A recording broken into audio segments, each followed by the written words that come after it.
Oke, ya. Baik, teman-teman semua, kita akan coba praktekkan ya, gimana caranya sekarang membuat bab 2 yang baik gitu ya. Kita akan praktek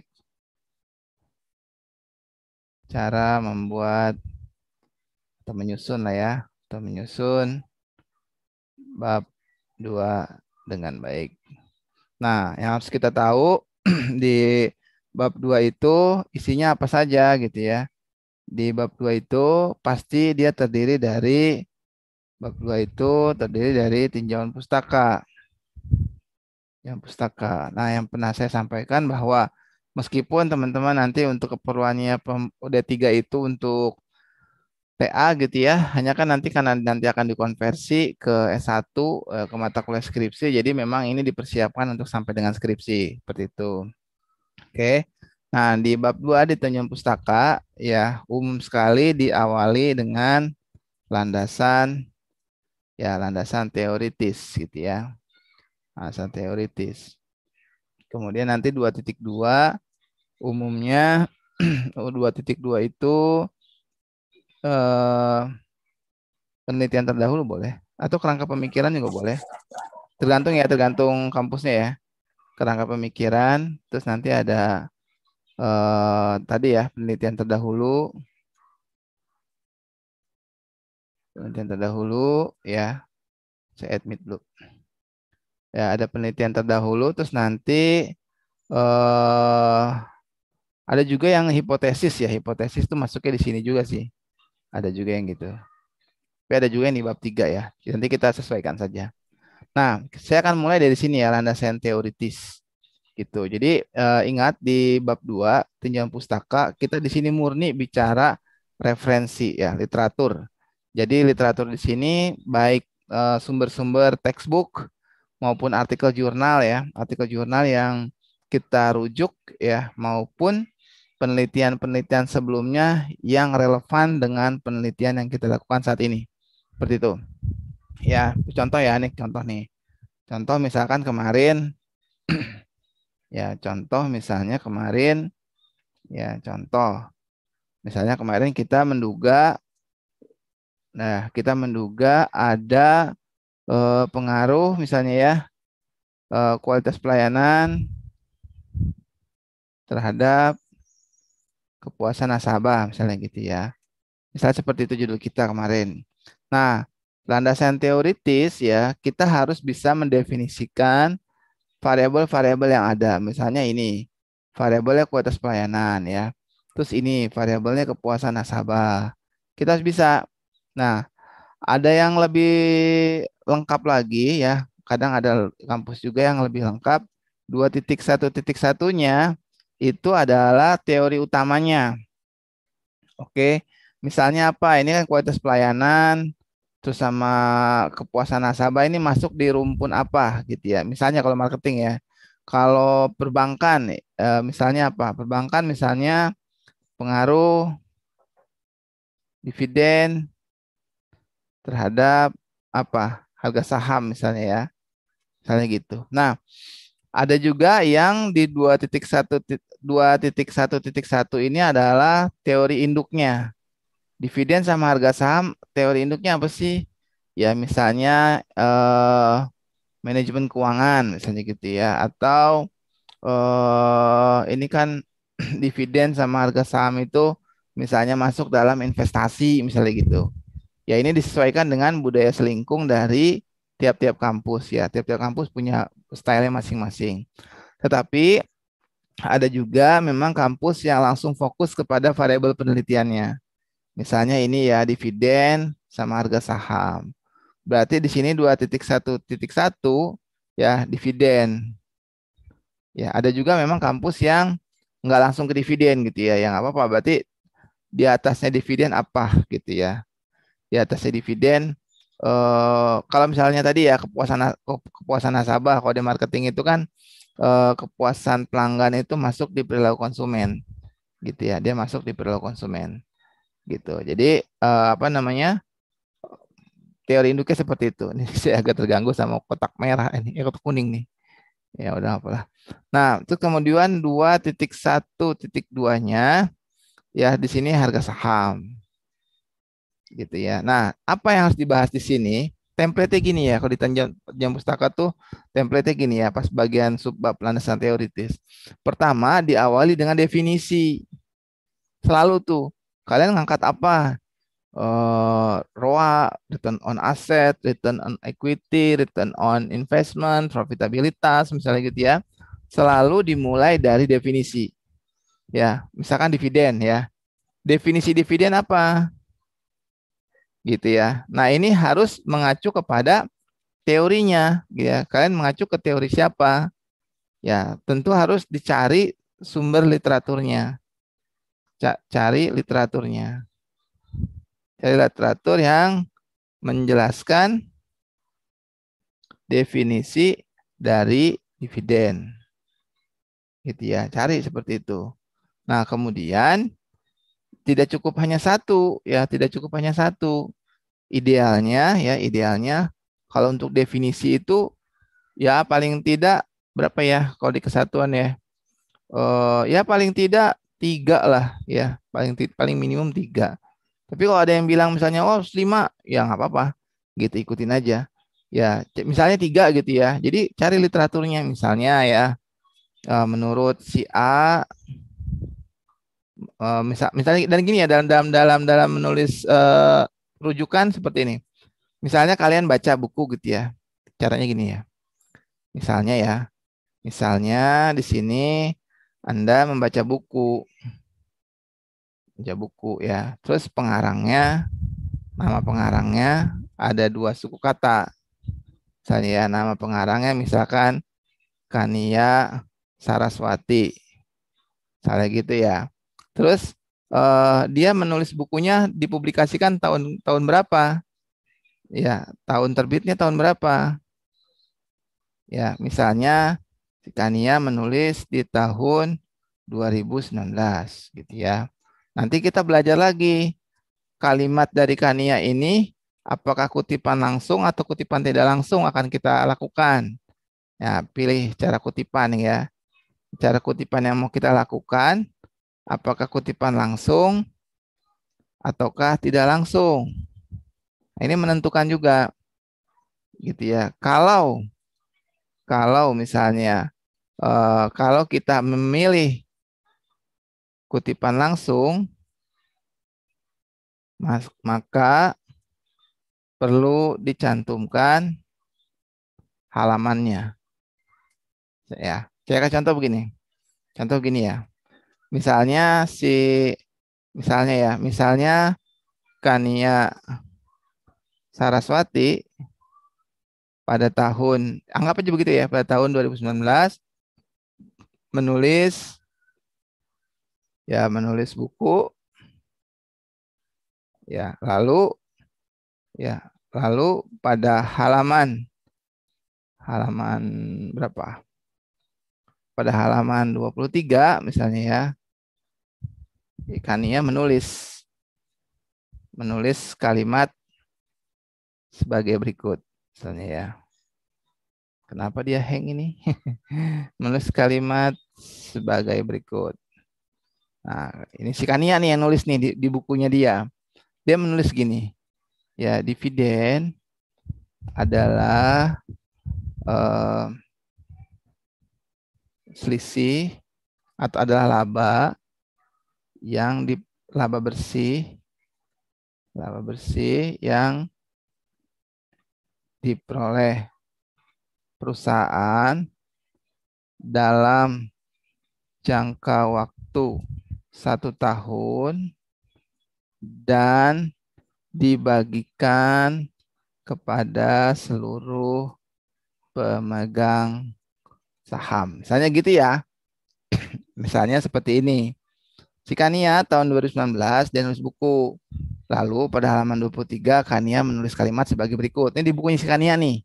Kita anggap seperti itu. Kania nulis dividen adalah laba bersih yang diperoleh perusahaan dalam jangka waktu 1 tahun dan dibagikan kepada pemegang saham. Gitu ya. Nah, misalnya sekarang ada saya baca bukunya si Kania.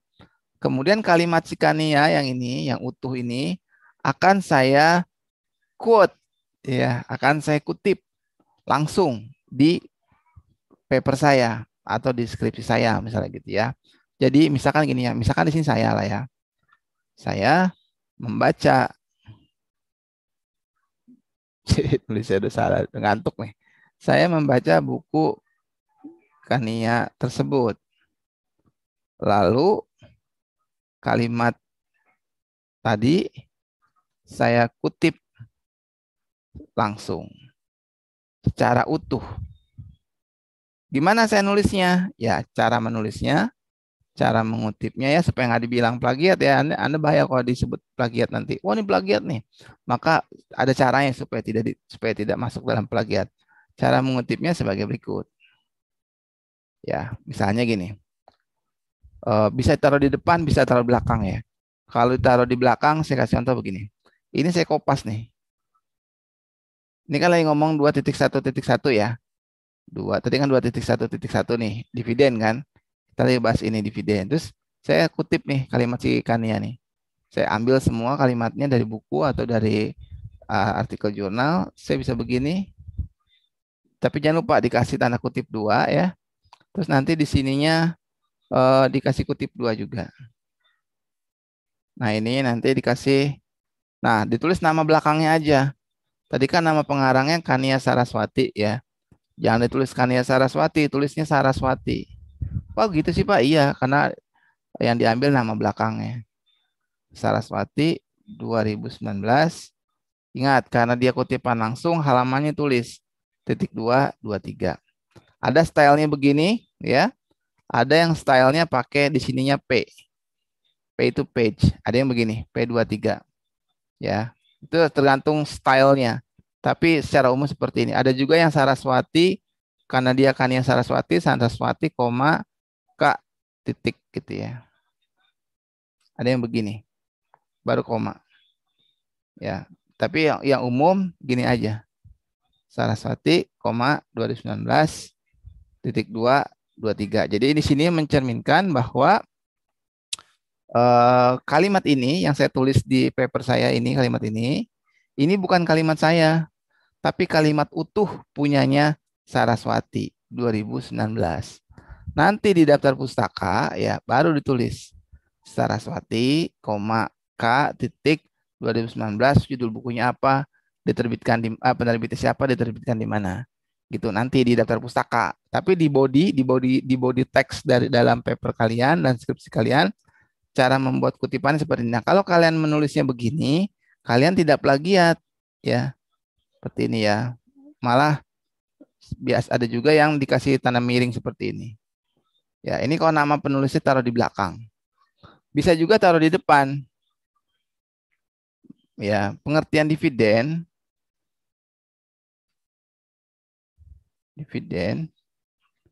menurut Saraswati ya 2019 ketiga adalah sebagai berikut. Misalnya begini ya, boleh enter misalnya. Nah, gitu. Di enter biasanya. Nah, ini adalah kutipan langsung. Seperti ini ya. Kalau seperti ini berarti kalian ngambil secara utuh kalimat punya orang lain. Ya, kalian tidak plagiat kalau kayak gini, tidak aman. Ya, kenapa? Karena udah mencantumkan sumbernya. Nah, ini Saraswati. Dan beritahu ini adanya di halaman ini adanya di halaman berapa. Oke. Sampai sini cukup jelas nggak cara membuat kutipan langsung? Jelas nggak teman-teman? Jelas ya? Jelas, Pak. Oke. Jelas, Pak. Pak. Siap. Ya, Pak. Oke. Boleh nanti kalau sudah selesai boleh dibagiin nggak Boleh, recordnya? boleh. Ini masih Ya. masih status record ya? Masih kan? Ya, masih. Oke. Thank you. Nanti kalau keputus kita lanjut lagi ya. Dua sesi lah. Nah, Iya, Pak. oke. Nah, ini jika mau membuat kutipan langsung, nanti saya ajarin nih, ada softwarenya pakai Mendeley namanya ya. Software bisa automatically. Jadi kalian nggak usah capek-capek nih nulis-nulis ini semua, nggak capek, bisa langsung otomatis, tinggal klik langsung muncul. Nantilah kita butuh waktu lagi satu sesi khusus untuk Mendeley dan kalian harus install dulu segala macam gitu ya. Nanti kita persiapkanlah dengan baiklah. Nah, cara yang kedua adalah kutipan tidak langsung ya. Tadi kan ada kutipan langsung. Nah, cara yang kedua ini kita menggunakan tekniknya kutipan tidak langsung. Nah, jika menggunakan kutipan tidak langsung ya, kalian harus melakukan yang dinamakan parafrase. Kalian harus bisa melakukan parafrase kalimat. Kalimat aslinya ya, kalimat asli harus diparafrase. Ingat, kalimat aslinya ini ya, kalimat aslinya ini. Kalian boleh ubah susunannya. Yang penting tidak mengubah maknanya. Gitu ya. Kalian boleh ubah susunannya ya, tapi tidak boleh mengubah maknanya. Saya kasih contoh gini deh ya, saya kasih contoh yang sederhana deh ya. Nih saya stop share dulu. Saya kasih contoh yang sederhana. Kita semua tahu lah ya, ada lagu anak-anak yang pada hari Minggu ku turut ayah ke kota, naik delman istimewa, ku duduk di muka. Misalnya begitu ya. Itu kalimat asli ya. Kalimat asli kan paham lah tuh lagunya, liriknya. Ku duduk samping Pak Kusir yang sedang bekerja kan gitu ya. Mengendari kuda supaya baik jalannya. Kan gitu. Nah, kalian lakukan parafrase. Contohnya gimana cara melakukan parafrase? Diubah. Pada hari Minggu, hari yang libur, hari yang menyenangkan bagi kami keluarga.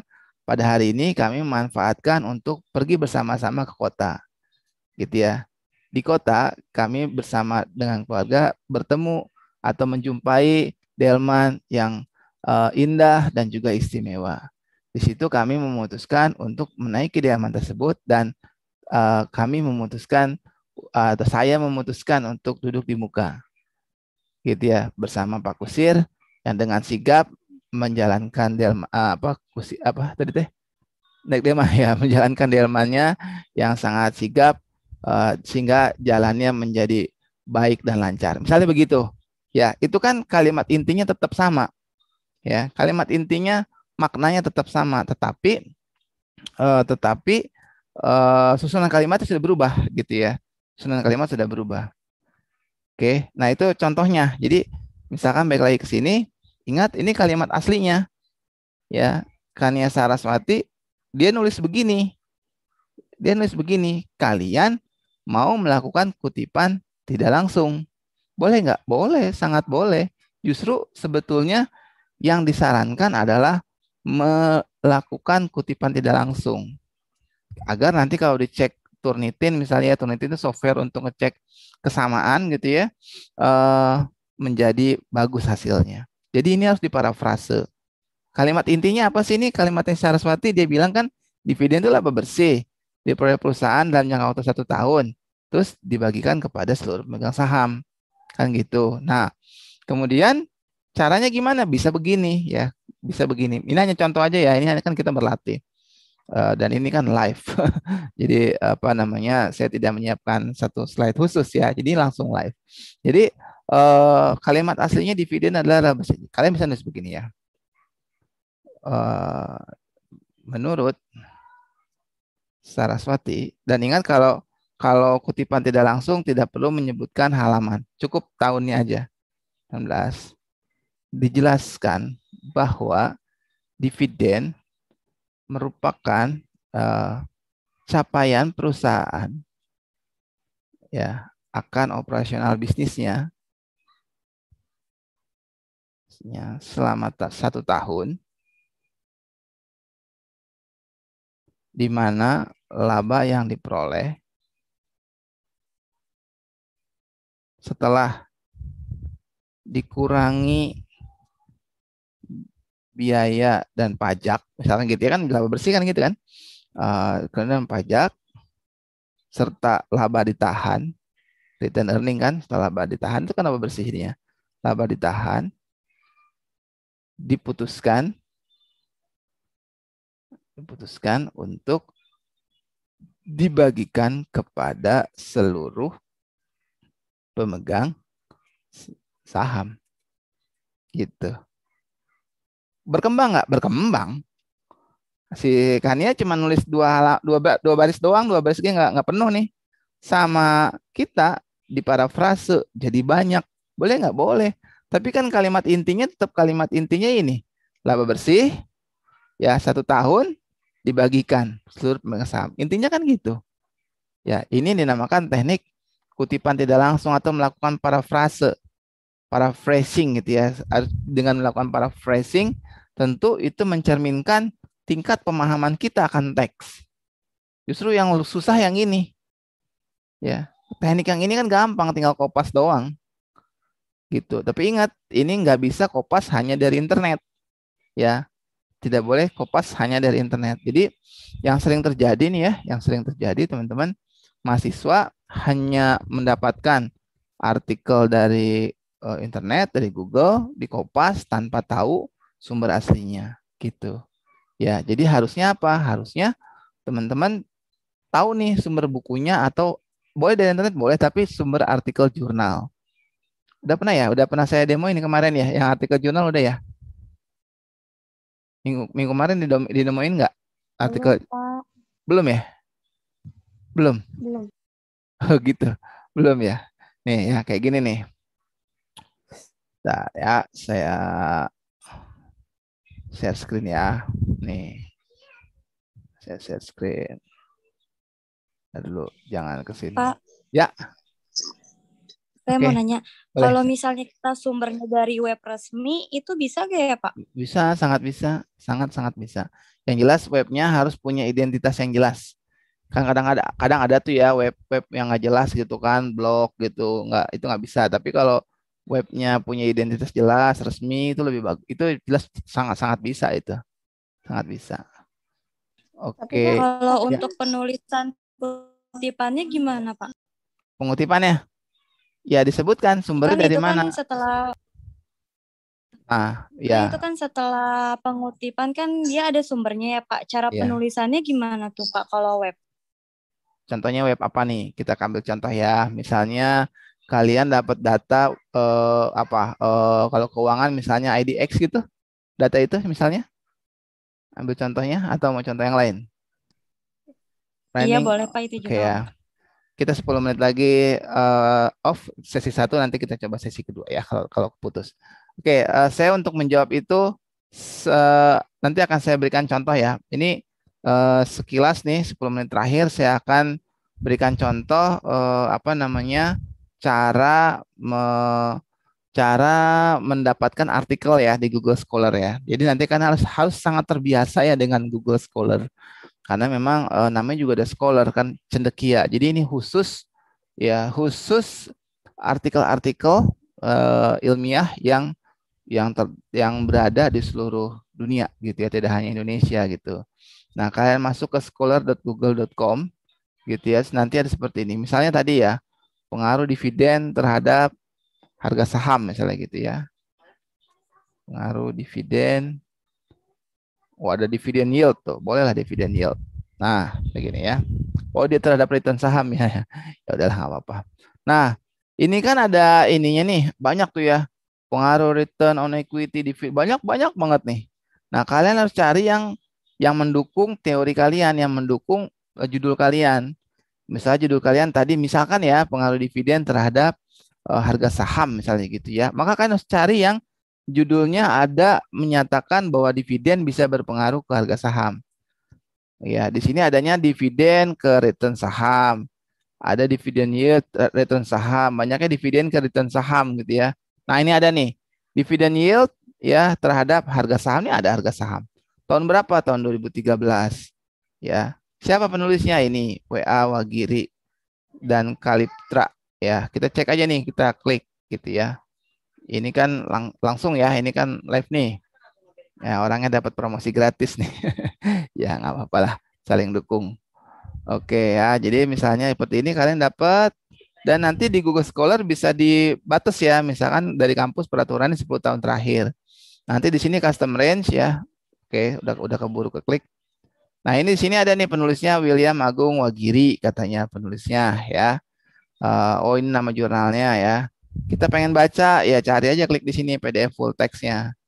Tuh, ya. Kita lihat di sini tahun berapa dia nulisnya ya. Terus apa namanya? Dulu ini tergantung koneksi internet nih. Jadi agak agak lambat nih. Ya, jadi nanti akan ada di sini ya. Oke, ini mulai kebuka ya. Ini kan ada nih, dia nulis tahun berapa nih? Ada di sini tadi. Biasanya harusnya ada di sini. Di atas biasanya, kanan atas. Nah, ini mulai ya. Oke, nah ini ya, ini 2013 nih. Ya, ini 2013. Terus misalnya kalian baca ya, misalnya nih, kalian baca eh ini kan yang dalam-dalam ini kan udah dijelasin kemarin ya. Kalau belum tadi ulang lagi deh.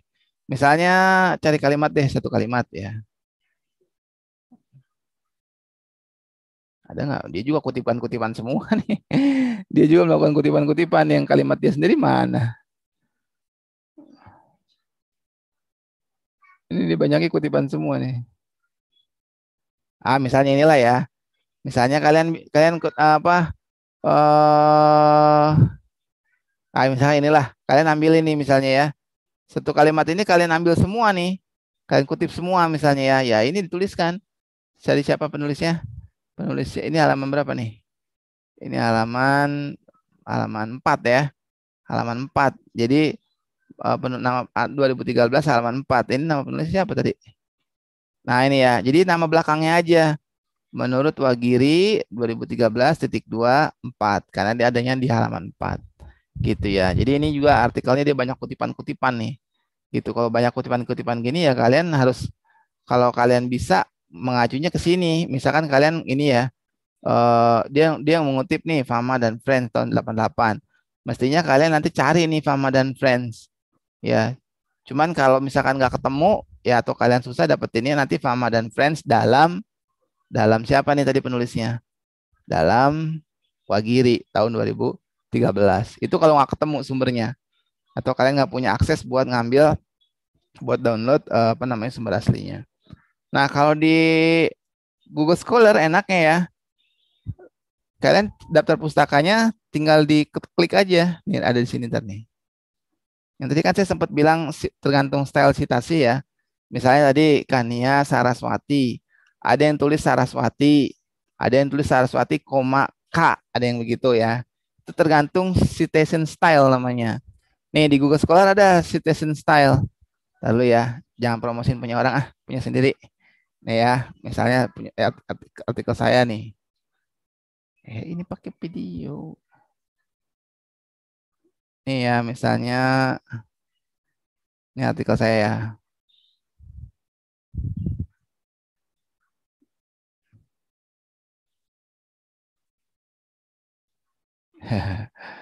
Kayaknya lah. Nah, ini ya, ini artikel saya nih. Misalkan kalian baca artikel ini gitu ya, terus pengen pengen dikutip, terus ada di apa namanya di daftar pustakanya, nanti gimana? Nggak usah ngetik manual, ini ada di sini. Tanda quote nih. Quoted site ya, site kan quote. Tinggal klik peraturan kampus pakai apa? Ada MLA, ada apa? Biasanya kalau ekonomi pakai apa ya? Jadi apa? Chicago, Harvard, Vancouver, banyak. Nanti kalau pakai Mendeley bisa gratis, bisa banyak lagi. Ini yang saya bilang ya, Setiawan, B titik, ini nama penulis semua nih ya. Jadi ini yang ditulis di daftar pustaka. Nanti di daftar pustaka ya. Nanti di daftar pustaka nih. Saya stop share dulu. Tinggal 3 menit lagi. Ya, jadi nanti yang taruh di daftar pustaka adalah seperti ini. Ya, nanti ya. Nanti di daftar pustaka nih. Ya, ini misalnya tadi kan itu daftar pustaka, tinggal di quote aja. Nah, ini gitu ya. Jadi seperti itu.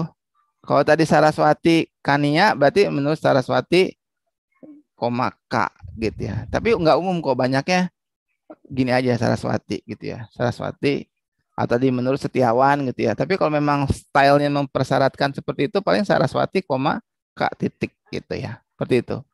Ya. Kayak saya nih Setiawan, B titik, kan pada Budi Setiawan gitu ya.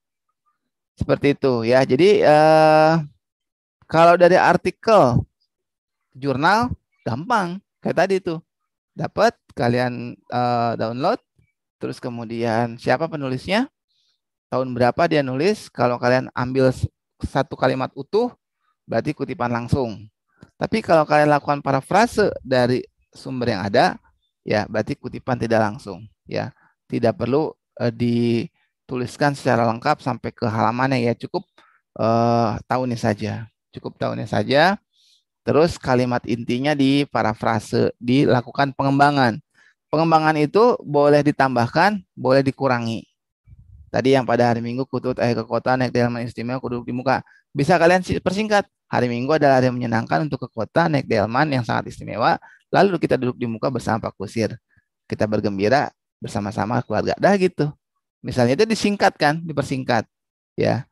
Tapi esensi utamanya tetap yang tadi, yang kalimat intinya.